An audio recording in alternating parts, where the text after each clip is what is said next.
Landman didn't just end its season, it broke it. Season 2, Episode 10 isn't shocking because of explosions or twists, it's devastating because of what it takes away. By the end of the finale, Tommy isn't just fired, cornered, or threatened. He is emotionally stripped, isolated, and forced to realize that doing the right thing may cost him everything he loves. And the most painful part? He never deserved any of it. Episode 10 opens with a heavy silence hanging over Tommy, the kind of silence that only comes after your life quietly collapses and no one around you notices yet. He finally tells his father the truth about losing his job. And for the first time in a long time, Tommy isn't trying to manage the damage or soften the blow. He says it plainly. He's been fired, not reassigned, not sidelined, removed. His father doesn't offer solutions or false optimism, but he listens, and that alone makes the moment hit harder. This is the only place Tommy gets any form of grounding, because everywhere else, chaos is waiting. When Tommy breaks the news to Angela, the reaction is immediate and explosive, but not in the way he needs. Angela doesn't see the danger Tommy has been warning about all season. She sees inconvenience, instability, loss of control. Her panic spirals fast, and instead of pulling together, she emotionally checks out. The pattern repeats itself yet again. When life gets uncomfortable, Angela chooses distance. She decides to stay with Inslee, framing it as protection, but it feels like abandonment. Tommy is left standing alone, trying to hold his family together while it actively pulls away from him. At the same time, the consequences of the alley attack begin closing in. Cooper is officially facing charges, and the show makes it very clear that this is no longer something that can be buried with money or influence. Security footage exists, police are involved, and even though Johnny's crime was horrific and undeniable, Cooper's response crossed a legal line that the system won't ignore. Ariana is shaken but composed, and when she receives the warning about Cooper's situation, she does the smartest thing she possibly can. She calls Rebecca. This single decision quietly shifts the balance of power. Rebecca steps into her role without hesitation, calm, focused, and ruthless in the way only someone who knows the law inside and out can be. For the first time in the episode, there's a sense that someone might actually be able to slow the damage. Tommy, however, doesn't get that relief. Instead, he's pulled into something darker. Galliano calls him in, and what seems like an opportunity to walk away turns into another trap. Galliano makes it clear that Tommy's firing doesn't matter. Investment has been made, money is on the line, and foresight, the very thing Cammy punished Tommy for, is exactly why Galliano refuses to let him go. Tommy is ordered back into the job he no longer controls, forced to work under leadership that already betrayed him. The threat isn't subtle. If the money isn't protected, Galliano won't just come after Tommy professionally, he'll go after what matters most, his family, Angela. This is the moment where the title of the episode really lands. Tommy didn't lose his power all at once. It was stripped away piece by piece until survival itself became a liability.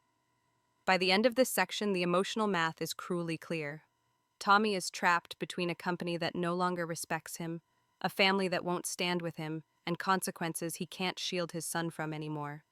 The man who spent the entire season trying to stop disaster is now being forced to clean it up without authority, without support, and without love.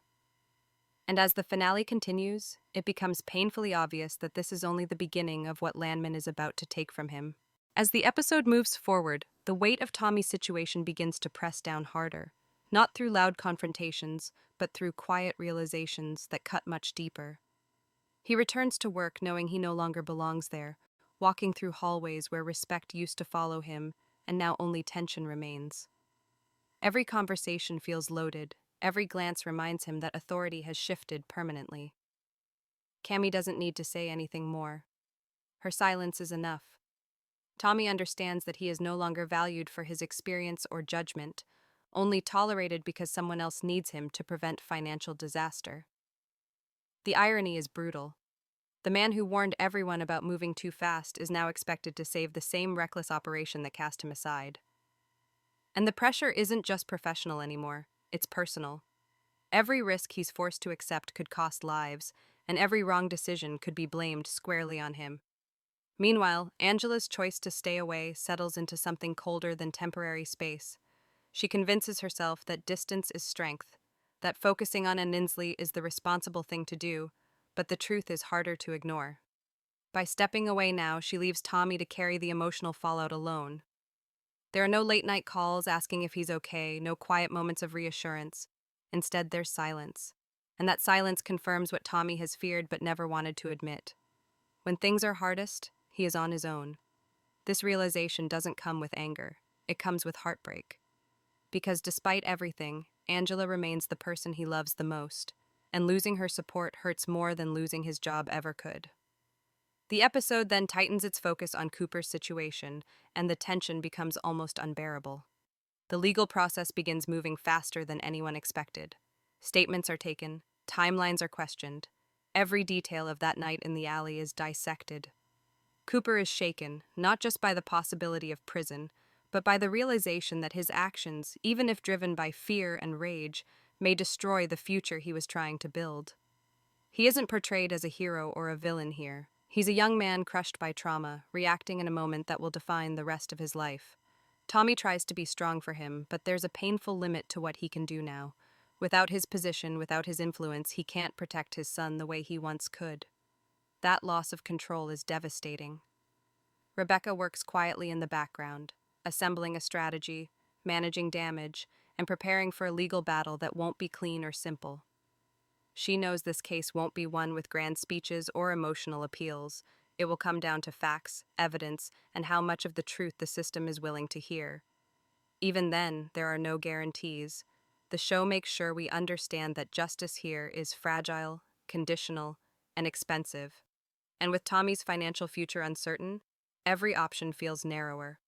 As these threads collide, the finale leans into its most painful theme yet: consequence.